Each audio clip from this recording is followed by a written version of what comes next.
नारायण नारायण। श्री राम शरणम मम। पंचम प्रवचन। कल यह बात आपके सामने कही जा रही थी कि तात्विक रूप से सारा ब्रह्मांड ही ईश्वर का स्वरूप है। एकमात्र ब्रह्म ही विविध रूपों में व्यक्त हो रहा है। इस दृष्टि से विचार करके देखें तो न तो वहाँ कोई प्रणाम करने वाला है, न ही कोई प्रणाम लेने वाला है, क्योंकि जब एकमात्र ब्रह्म ही सत्य है तो फिर कौन किसको प्रणाम या नमन करे। वस्तुतः चाहे आप उसे ब्रह्म कह लीजिए, चाहे अहम कह लीजिए, जिसमें मैं को छोड़कर और कोई द्वितीय सत्ता है ही नहीं। यह तो रही सृष्टि के प्रति तात्विक दृष्टि, परंतु भावना की भूमि में भक्तों ने इसमें संशोधन किया। जिस समय श्री हनुमान जी से भगवान श्री राघवेंद्र का मिलन होता है, उस समय श्री हनुमान जी ने प्रभु के चरणों में नमन करते हुए कहा कि तापर मैं रघुबीर दोहाई, जानऊ नहीं कछु भजन उपाय। प्रभु, मैं आपकी दुहाई देकर कहता हूँ कि भजन कैसे किया जाता है, इसका मुझे कोई ज्ञान नहीं है।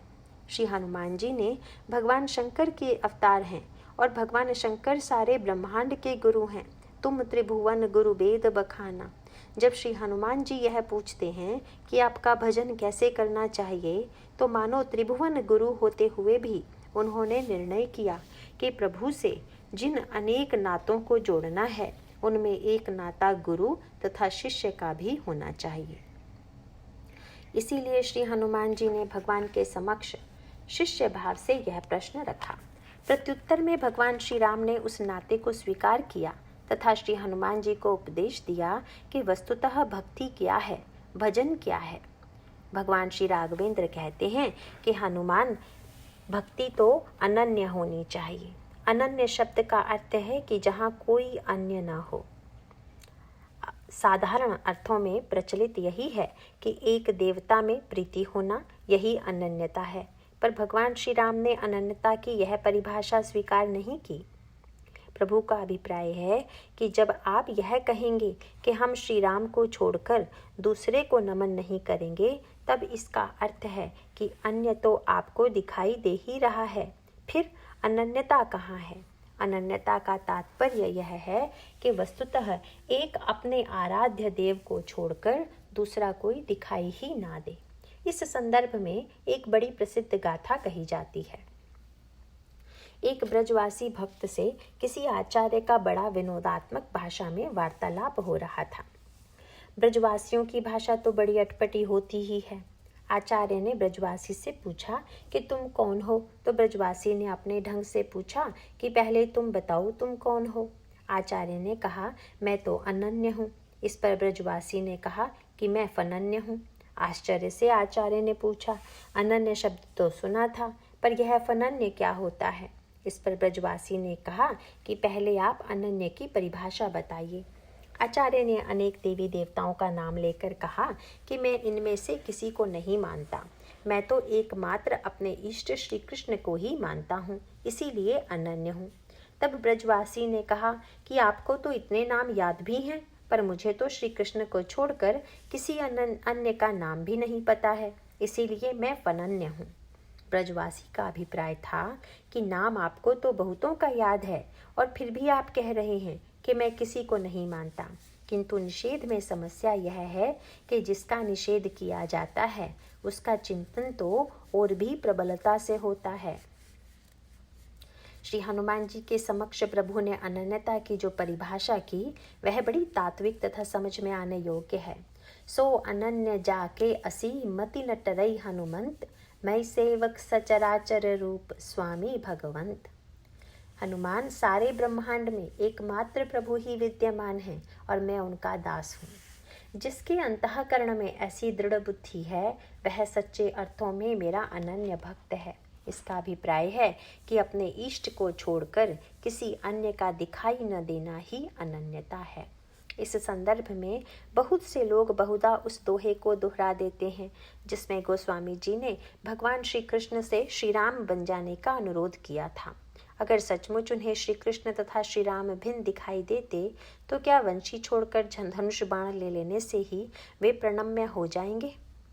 वर्णन आता है कि गोस्वामी जी वृंदावन में जब भगवान श्री कृष्ण के मंदिर में दर्शन करने पहुंचे, उस समय अपने को अनन्य मानने वाले परशुराम नाम के किसी व्यक्ति ने गोस्वामी जी पर व्यंग करते हुए कहा, अपने अपने इष्ट को नमन करत सब कोय, परशुराम जो आन को नवई समूरख होय।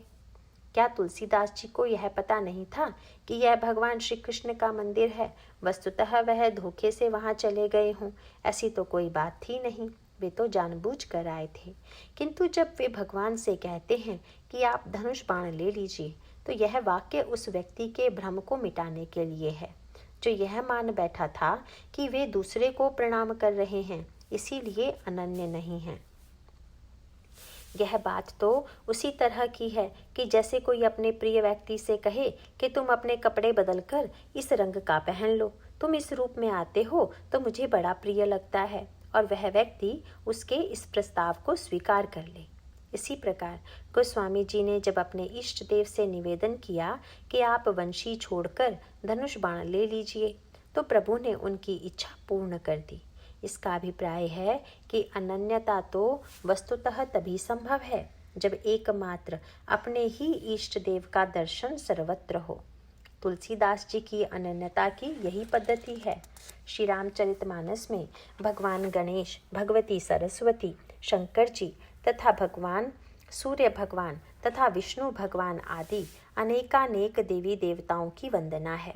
कई लोग भ्रमवश यह मान बैठते हैं कि यह अनन्यता नहीं है, पर इसका मूल तत्व यही है कि जब एक ही ब्रह्म, एक ही तत्व इन सब रूपों में विद्यमान है, तब फिर आप चाहें तो एक में सबको देखकर नमन करें, और अगर चाहें तो सब में एक को देखकर नमन करें। इस प्रकार ये दोनों ही पद्धतियां हो सकती हैं। परंतु गोस्वामी जी ने सब में अपने प्रभु को देखा। यहाँ पर श्री हनुमान जी से प्रभु यह कहते हैं कि सारे ब्रह्मांड में मैं ही हूँ, लेकिन इसमें भाव भूमि की एक नई बात जुड़ी हुई है। वेदांत शास्त्र की दृष्टि से सर्वत्र केवल एक ही ब्रह्म तत्व है, पर यहाँ श्री हनुमान जी से भगवान राम कहते हैं कि सारे संसार को तो ब्रह्म मानो, लेकिन अपने को सेवक मानो। अगर सारा ब्रह्मांड ब्रह्म का रूप है, तब हम अगर चाहें तो किसी को नमन न भी करें। जब प्रणाम करने वाला तथा प्रणम्य अलग हैं ही नहीं, तो कौन किसको प्रणाम करे।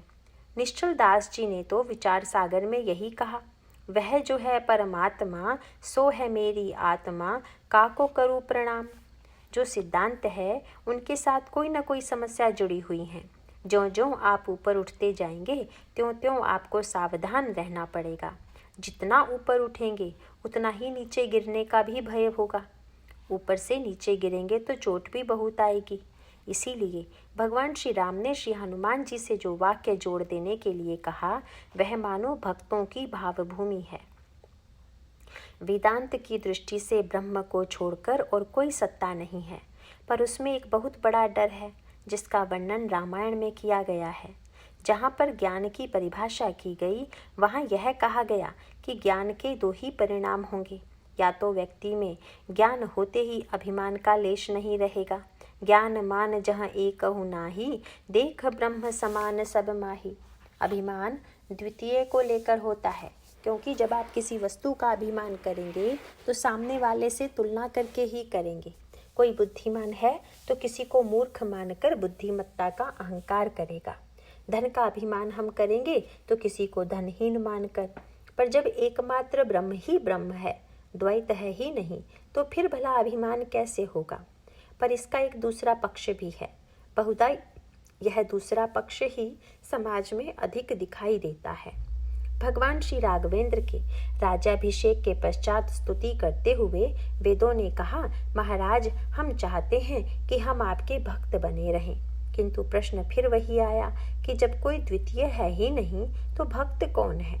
उस समय उस भय की ओर संकेत करते हुए वेद भगवान से कहते हैं कि प्रभु, समस्या यह है कि जे ज्ञान मान विमत्त तब भवहरणी भक्ति न आदरी। जो लोग ज्ञान के मद में उन्मत्त होकर आपकी भक्ति का आदर नहीं करते, ते पाई सुर दुर्लभ पदादपि परत हम देखे हरि।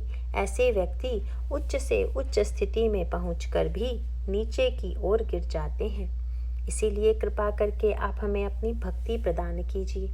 वेदों का यह वाक्य मानो सुरक्षा कवच है। यद्यपि यह सत्य है कि सब ब्रह्म है, लेकिन जब किसी को ज्ञानी होने का अभिमान होता है तो वह अपने को तो ब्रह्म मान बैठता है, पर दूसरे में ब्रह्म को देखना बंद कर देता है। यही समझता है कि मैं ब्रह्म हूँ, इसीलिए सब लोग मुझे प्रणाम करें। इसका अर्थ है कि ज्ञान होगा तो अभिमान नहीं होगा, और ज्ञानी होगा तो अभिमानी हो जाएगा। ज्ञान शुद्ध तत्व है और ज्ञानी व्यक्ति है। व्यक्ति जब अपने आप को ज्ञानी मान लेता है तो उसे श्रेष्ठता का अभिमान हो जाता है। तब वह ज्ञान के बहाने दूसरों को प्रणाम करना बंद कर देता है। यह कार्य वह अभिमान के कारण करता है, तत्व ज्ञान के कारण नहीं। हाँ, अगर तत्व ज्ञान के कारण प्रणाम न करे तो कोई बात नहीं। इस संदर्भ में उत्तरकांड में एक बड़ा सुंदर प्रसंग आता है। काकभुशुंडी जी ने अपनी आत्मकथा सुनाते हुए गरुड़ जी को बताया कि मैं शंकर जी के मंदिर में बैठा हुआ शंकर जी के नाम का जप कर रहा था। जब मेरे गुरु जी आए तो मैं उठकर खड़ा नहीं हुआ, और वह इस अपराध के कारण शंकर जी ने मुझे शाप दे दिया। गरुड़ जी ने कहा, महाराज, जप की तो परंपरा यही है कि आसन पर सुदृढ़ भाव से बैठकर जप में डूब जाना चाहिए। जब आप जप में इतने तन्मय हो गए कि उठे नहीं, तो फिर इसमें शंकर जी को रुष्ट होने की क्या आवश्यकता थी? किंतु काकभुशुंडी जी ने कहा, गरुड़ जी, अगर मैं तन्मयता के कारण न उठ पाया होता, या फिर मैंने देखा ही न होता कि गुरु जी कब आए, तब न खड़ा होता, तब तो कोई बात ही नहीं थी। पर विचित्रता यह थी कि उनको आते देखकर मैंने तन्मयता का नाटक करते हुए आंखें और जोर से मूंद ली। दिखावा तो मैंने ऐसा किया कि न जाने कितना तन्मय हो रहा हूँ जप में, पर वस्तुतः मुझ में अभिमान का उदय हो गया था। इस प्रकार सारे सिद्धांतों के साथ सबसे बड़ा डर यह है कि कहीं उच्च सिद्धांत के नाम पर व्यक्ति अभिमानी ना बन जाए। श्री हनुमान जी लंका विजय के बाद जब लौटे तो प्रभु श्री हनुमान जी की प्रशंसा करने लगे। श्री हनुमान जी प्रशंसा के शब्द सुनकर प्रभु का मुख देखने लगे। भगवान श्री राम ने मुस्कुराकर श्री हनुमान जी की ओर देखकर कहा, हनुमान, चलो, तुम्हारी दृष्टि चरणों से मुख पर तो गई। यह उचित है, क्योंकि तुम तो ज्ञानी नाम अग्रगण्यम, ज्ञानियों में अग्रगण्य हो। आज तुम्हारा ज्ञानी होना सार्थक सिद्ध हुआ, क्योंकि चरणों में दास्य भावना है और मुख में बराबरी की। आज तुम्हारी दृष्टि मुख पर गई, इसका अभिप्राय है कि बहुत दिनों तक तो तुम दास रहे, पर अब ऊपर उठ गए। इसीलिए तुम मुख की ओर देख रहे हो, क्योंकि चरण नीचे हैं और मुख ऊपर है। पर श्री हनुमान जी ने अनोखा कार्य यह किया कि वे मुख देखते देखते अचानक पुकारने लगे, प्रभु रक्षा कीजिए, रक्षा कीजिए। इतना ही नहीं, रक्षा की पुकार करते करते चरणों में गिर पड़े। जब प्रभु उठाने लगे तो उठ भी नहीं रहे हैं। भगवान श्री राघवेंद्र ने श्री हनुमान जी से पूछा, हनुमान, मैं तो बड़ा प्रसन्न हुआ कि चरण से तुम मुख तक तो पहुँचे, दास्य से ऊपर तो उठे, लेकिन बाद में तुम फिर से चरणों में ही क्यों गिर पड़े? हनुमान जी ने उत्तर देते हुए कहा, महाराज, मुख में इसीलिए देखने लगा कि आप मेरी प्रशंसा कहीं उसी प्रकार तो नहीं कर रहे हैं जैसे नारद जी की थी। यह सूत्र बहुत ध्यान देने योग्य है, क्योंकि कोई प्रशंसा व्यंग में कर रहा है या डर से कर रहा है या कि लोभ के मारे कर रहा है। हनुमान जी ने कहा, नारद जी की जब आप प्रशंसा की तो उन्हें अभिमान हुआ और आपने उन्हें बंदर बना दिया, किंतु प्रभु मैं तो पहले से ही बंदर हूँ, अब मुझे क्या बनाइएगा? महाराज, मैं तो यही कहूँगा कि बड़ी अच्छी आकृति थी बंदर की, जिसको देखकर माया दूर भाग गई। पर इसके साथ साथ मेरी प्रार्थना यह भी है कि आप मेरी रक्षा कीजिए। भगवान श्री रामभद्र ने जानना चाहा, हनुमान, लंका में तुमने मुझे नहीं पुकारा, यहाँ पुकार रहे हो। हनुमान जी ने कहा, महाराज, लंका के राक्षसों से मुझे डर नहीं लगा, पर प्रशंसा के राक्षस से तो मुझे भी डर लगता है। इसीलिए आप कृपा करके इससे बचाइए। प्रभु ने कहा, अगर न बचाऊं तो? हनुमान जी ने कहा, तब भी कोई चिंता इसलिए नहीं है, क्योंकि प्रशंसा सुनकर व्यक्ति अभिमानी होता है और गिरता है। तो प्रभु, गिरने के लिए मैंने अपनी ओर से ही ऐसा स्थान चुन लिया कि जहाँ गिरने पर चोट नहीं आती। इसीलिए मैं आपके चरणों में गिर गया। अब चरणों में गिर गए तो प्रभु ने उठाते हुए कहा कि आओ, हृदय से लगो, तुम दास नहीं हो, तुम तो मेरे आत्मस्वरूप हो, अभिन्न हो। मैं तो तुम्हें बहुत बड़ा तत्वज्ञ समझता था, पर लगता है तुम में अभी भेद बुद्धि बनी हुई है, इसीलिए तुम्हारा चरणों में रहने का इतना आग्रह है। होना तो यह चाहिए कि मैं यदि हृदय से लगाऊं तो तुम हृदय से लग जाओ, मैं तुम्हें गोद में लूं तो गोद में चले आओ। श्री हनुमान जी ने प्रभु के चरणों को और कस कर पकड़ते हुए कहा, प्रभु, क्या ब्रह्म में भी छोटा बड़ा होता है? क्या चरण छोटा और मुख बड़ा है? क्या यहाँ भी ऊपर नीचे होता है? प्रभु, मैं तो यह समझ ही नहीं पा रहा हूँ कि जब ब्रह्म सर्वत्र समान है तो फिर आप ही क्यों कह रहे हैं कि चरण छोड़कर हृदय से लगो? क्या चरण में आप पूर्ण विद्यमान नहीं है? बल्कि मैं तो समझता हूँ कि अगर चरण छोड़कर मैं हृदय से लग जाऊं, तब तो इसका सीधा सा अर्थ है कि मुझ में यह भेद बुद्धि बनी हुई है कि पैर छोटा है और मुख बड़ा है। वस्तुतः मिश्री की डली चारों ओर एक जैसी ही होती है, उसमें कोई भाग कम या अधिक मीठा तो होता नहीं। इसीलिए आपके कहने पर भी मैं नहीं छोड़ूंगा, क्योंकि इष्ट के रूप में आप जो कह रहे हैं उससे अधिक उपादेय तो वह है जो आपने गुरु के रूप में कहा था। यही भक्तों की चतुराई है। इसका अभिप्राय है कि ज्ञान के नाम पर कहीं हम अहंकारी बनकर अथवा अपनी पूजा कराने की आकांक्षा मन में लाकर दूसरों की पूजा करना बंद न कर दें।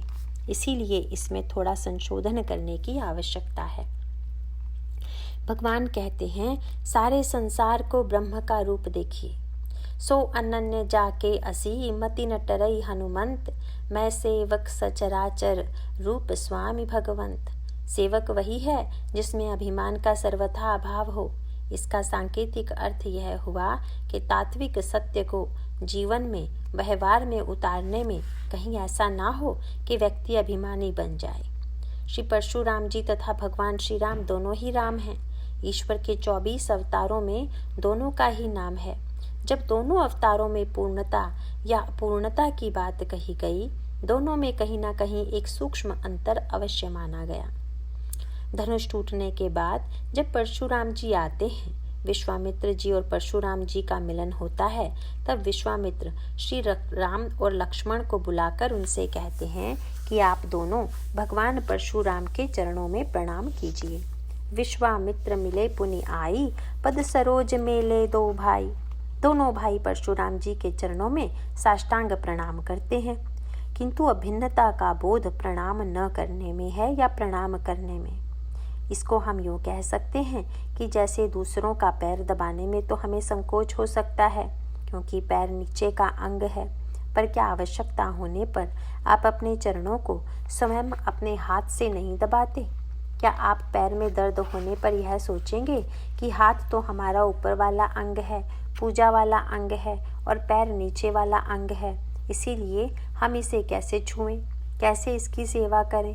वस्तुतः इसका सीधा सा अभिप्राय है कि अभिन्नता के बोध के नाम से कहीं हम सेवा से दूर न चले जाएं, अभिमानी न बन जाएं। होना यह चाहिए कि अभिन्नता का बोध हमें विनम्र बनाए। भगवान श्री राम को श्री परशुराम जी के चरणों में प्रणाम करने में रंच मात्र भी संकोच नहीं होता।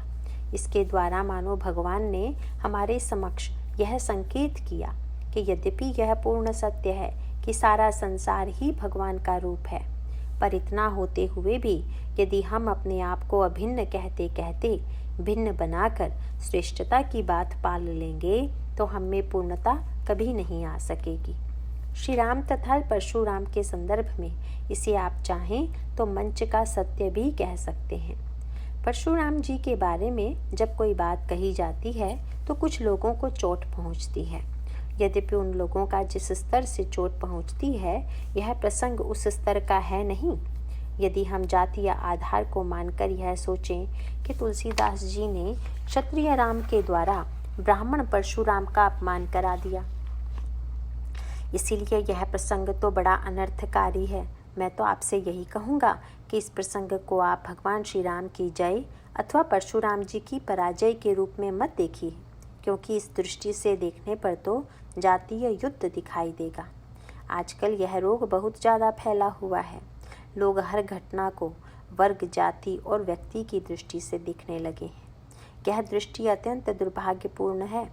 इस प्रसंग का नाम लक्ष्मण परशुराम संवाद तो हमने रख दिया है, पर गोस्वामी जी ने इसका नाम राम राम संवाद रखा है।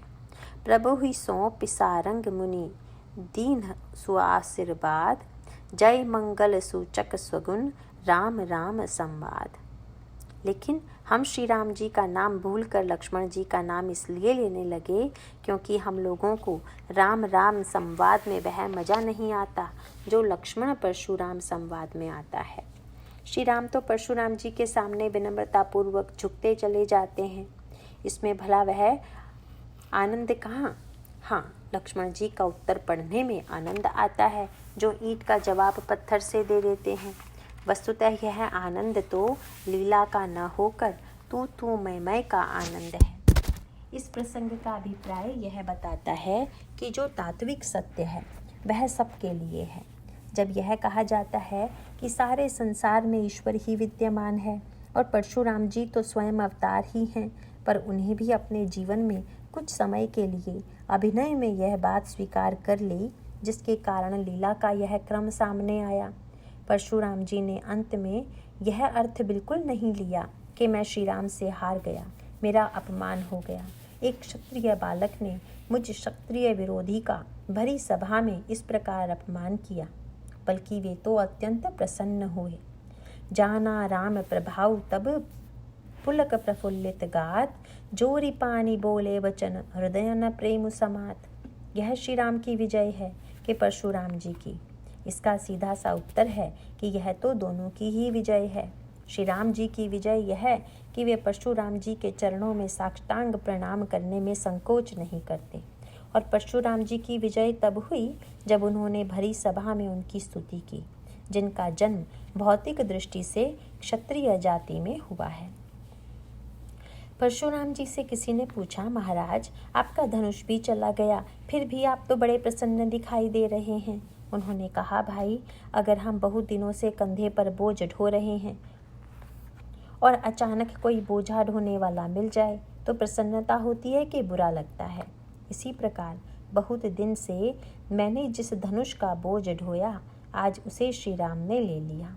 जिस उद्देश्य के लिए धनुष था उसके कार्य को अब श्री राम पूरा करेंगे। मेरा भार हल्का हो गया। भार हल्का होने का अभिप्राय है अहंकार का विनाश, क्योंकि सारा भार तो अभिमान का ही होता है। परशुराम जी ने जिसे स्वीकार किया है वह है मैं और मेरापन। जब हम अपने को किसी एक वर्ग विशेष का कहेंगे तब क्या सचमुच हम बड़े रह सकेंगे? जब सारा संसार ब्रह्म का ही रूप है तो फिर अपने आप को ब्रह्म का रूप मान लेना सत्य है या किसी जाति विशेष का मान लेना?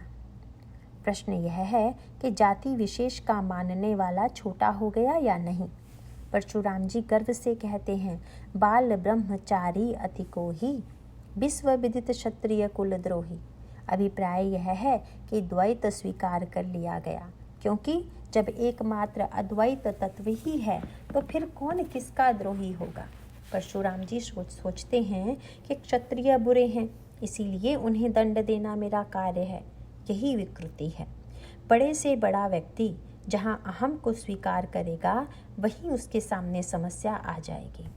अगर हम गंभीरता से विचार करके देखें तो सारी समस्या के मूल में केवल दो शब्द हैं, अहमता और ममता। परशुराम जी ने अहम स्वीकार कर लिया और वह अहम कितना प्रबल है इसका पता तब चल गया जब वे भगवान श्री राम से कहते हैं कि तुम मुझसे लड़ो। भगवान राम कहते हैं कि महाराज न लड़ना चाहे तो कोई और उपाय है क्या? उन्होंने कहा, हाँ, उसका तो बस एक ही उपाय है कि करु परितो सुमोर संग्रामा, ना ही न छाड़ कहा उबरामा।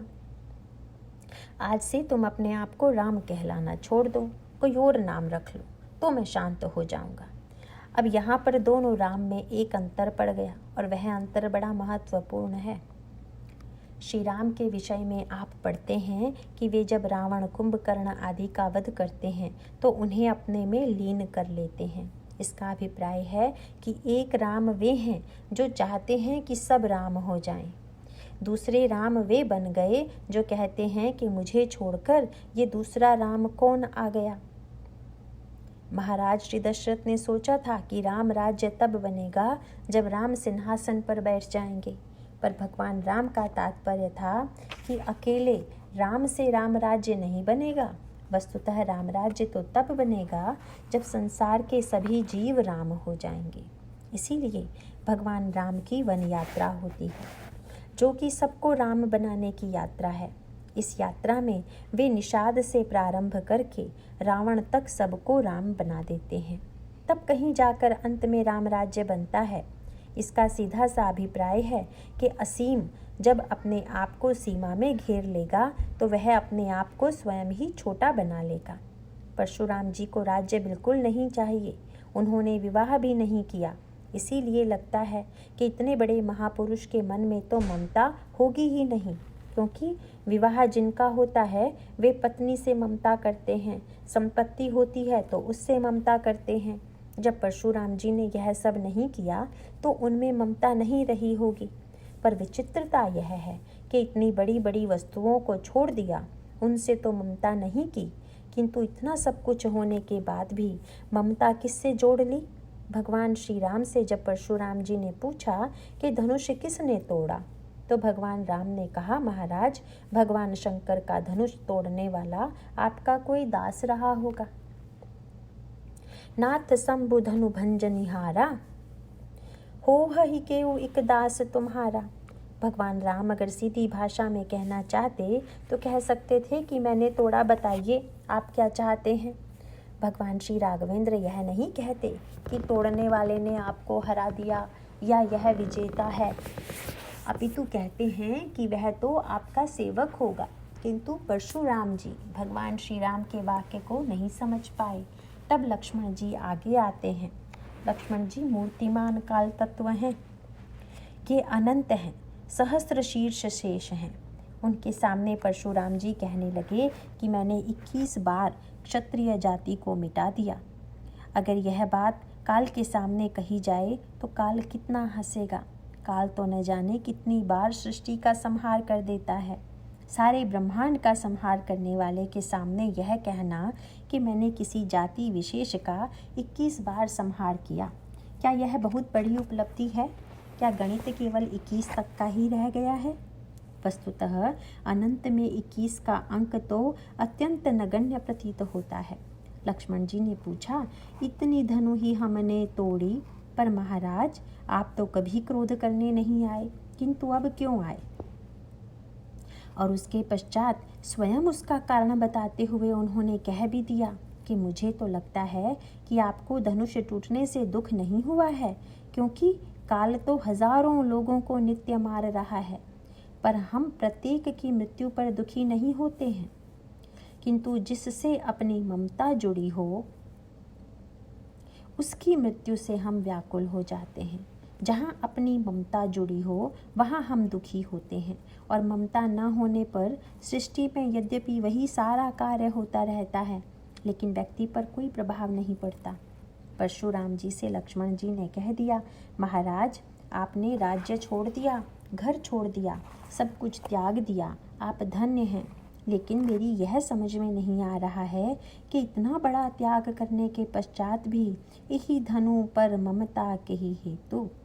व्यंग यह था कि यदि है भी तो कही हेतु। लक्ष्मण जी का अभिप्राय था कि महाराज धनुष किसका है?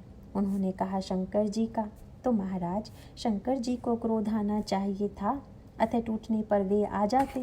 तब शंकर जी से किसी ने जाकर कहा कि श्री राम ने आपका धनुष तोड़ दिया। तो वे मुस्कुरा कर बोले, धनुष मेरा कहाँ था, मैंने तो उसे जनक को दे दिया था, इसीलिए वह तो जनक का हो गया, मेरा कहाँ रह गया? क्या एक बार देने के बाद भी वह मेरा बना रह गया? इतना ही नहीं, भगवान शंकर यह सुनकर बड़े प्रसन्न हुए कि धनुष टूट गया, क्योंकि धनुष ने एक दिन भगवान शंकर से पूछा, महाराज यद्यपि आप मुक्ति के देवता हैं, पर मुझको तो बांधते ही रहते हैं। धनुष की डोरी तो संस्कृत में गुण कहते हैं, गुण रस्सी का भी नाम है, और सत रज तम इन तीनों गुणों को भी गुण कहते हैं। संसार के जीव इस त्रिगुण बंधन में बंधे हैं। धनुष भी गुण रस्सी से बंधता है, भगवान शंकर उसको गुण से बांधे हुए हैं। धनुष पूछता है, महाराज मेरी गुण बंधन से मुक्ति कब होगी? भगवान शंकर ने कहा, जब रहोगे तब तक बंधोगे, पर जब टूट जाओगे तो बंधन से बांधना बंद हो जाएगा। इसका अभिप्राय है कि जब तक व्यक्ति में अहम की सत्ता विद्यमान है तब तक उसको गुण बांधते ही रहेंगे। टूटने का उपाय भगवान शंकर ने बताया कि जब भगवान के हाथों में पहुँचोगे तब टूटने में विलंब न करना। वहाँ पर जब टूटोगे तो फिर आगे कभी बंधने की आवश्यकता ही नहीं पड़ेगी। इसीलिए शंकर जी धनुष के टूटने पर गदगद हो गए। धनुष से किसी ने पूछा, राम तो बड़े कोमल कहे जाते थे पर तुम्हें तोड़ दिया। उसने कहा, यह तो आपकी दृष्टि है, वस्तुतः उन्होंने तोड़ दिया कि मुझे गुण बंधन से मुक्त कर दिया। सामने वाले ने फिर कहा, उन्होंने तो तुम्हें उठाकर नीचे पटक दिया। धनुष ने कहा, मेरा कितना बड़ा सौभाग्य है कि उठा तो प्रभु के कर कमलों में और गिरा तो प्रभु के चरणों में। मेरा उठना और गिरना दोनों ही सार्थक हो गया।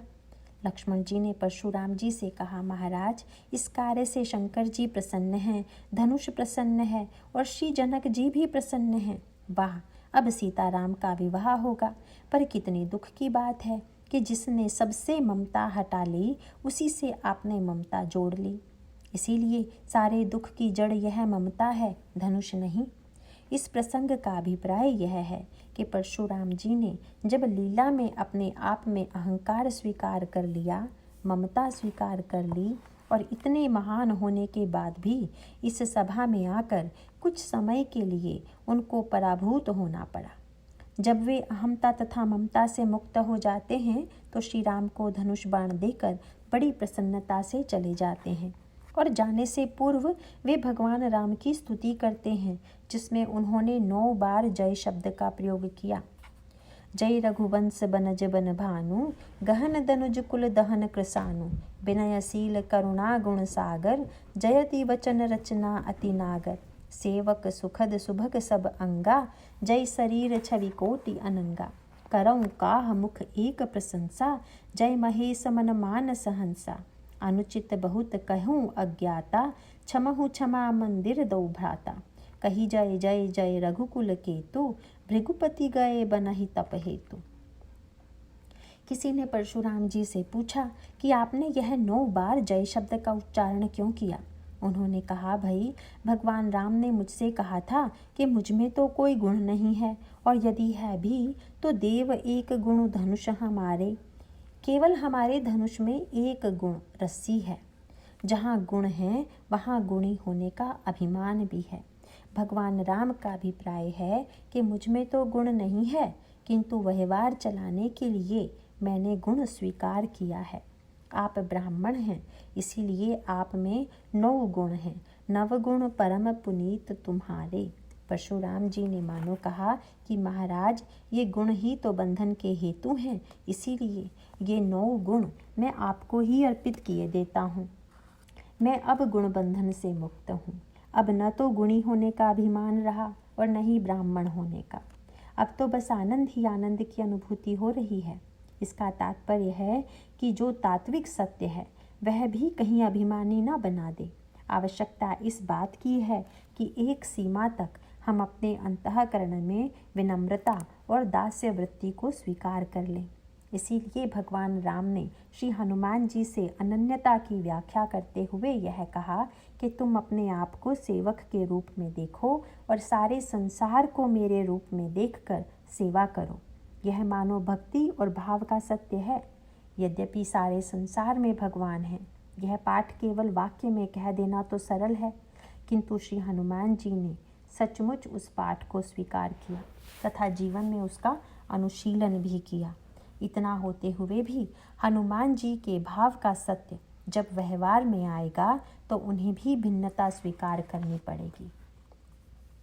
श्री हनुमान जी जब रावण की सभा में जाते हैं तो वहाँ प्रणाम करते हैं। वे सर्वत्र भगवान को देख रहे हैं, इसीलिए वहाँ प्रणाम करने में उन्हें कोई संकोच नहीं है। पर आगे चलकर जब वे रावण से व्यवहार करते हैं तो उसे उपदेश भी देते हैं और फटकारते भी हैं। इसका सरल सा अर्थ यह हुआ कि व्यवहार की भूमि में आकर व्यक्ति को सदा सावधान रहना है और उसके अंतःकरण में कहीं अभिमान न आने पाए तथा नाट्य मंच पर जो भूमिका दी गई है उसे स्वीकार करें। इसीलिए साधना की पहली कक्षा में सब ब्रह्म है, यह ज्ञान का सत्य है। सब ब्रह्म है परंतु मैं दास हूँ, यह भाव का सत्य है।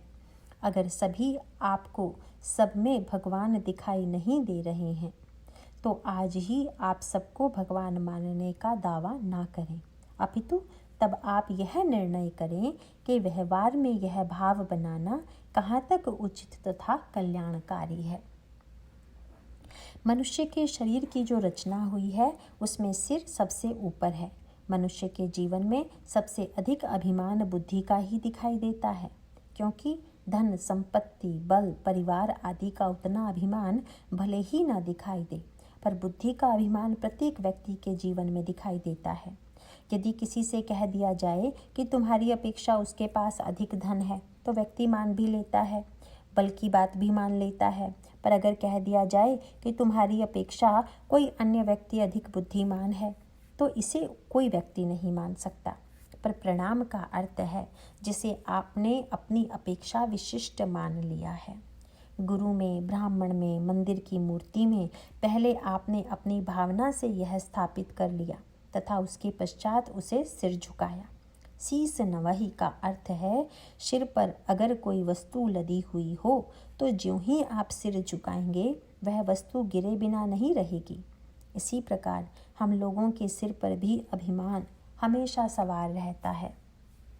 और अगर आप सचमुच ठीक तरह से प्रणाम करते हैं, रावण की तरह नहीं, हाँ वैसे भी किया जाता है, तो आपका अभिमान गिरे बिना नहीं रहेगा। प्रणाम की पूरी व्याख्या मात्र सिर झुकाने में नहीं है। जब यह कहा गया कि शीस नवहि तो उसके साथ यह शब्द अवश्य जोड़ दिया गया, प्रीति सहित और करी विनय विशेषी। यह समन्वय है। इसे हम एक भौतिक दृष्टांत के माध्यम से यूँ कह सकते हैं कि जैसे आप शरीर की रचना पर अगर दृष्टि डालें तो आपको दिखाई देगा कि उसमें कर्मेंद्रियां हैं, ज्ञानेंद्रियां हैं और हृदय है। प्रणाम का अर्थ है तीनों का सामंजस्य। विनम्रतापूर्वक बोलना क्रिया है। शीश झुकाना मानो अहंकार का समर्पण या त्याग है। और प्रीति युक्त हृदय का तात्पर्य है कि प्रणाम सच्चे हृदय से किया जा रहा है, दिखावे के लिए नहीं। शीस नवहि शब्द का वास्तविक अभिप्राय है कि हमें अभिमान का बोझ उतारना है। पर अगर प्रारंभ में सबके सामने अभिमान न छोड़ सकें तो कम से कम कुछ लोगों के सामने तो इसे छोड़ने का अभ्यास डाल ही लें। श्री भरत जी से जब प्रभु ने कहा कि अयोध्या का भार तुम्हारे ऊपर है तो श्री भरत जी घबरा गए, बोले प्रभु आपने मेरे ऊपर भार दे दिया, यह बोझ मैं कैसे उठाऊंगा। भगवान राम ने कहा भरत घबराओ मत, बड़ा ही सरल उपाय है। उस समय भरत के बगल में गुरु वशिष्ठ बैठे हुए थे।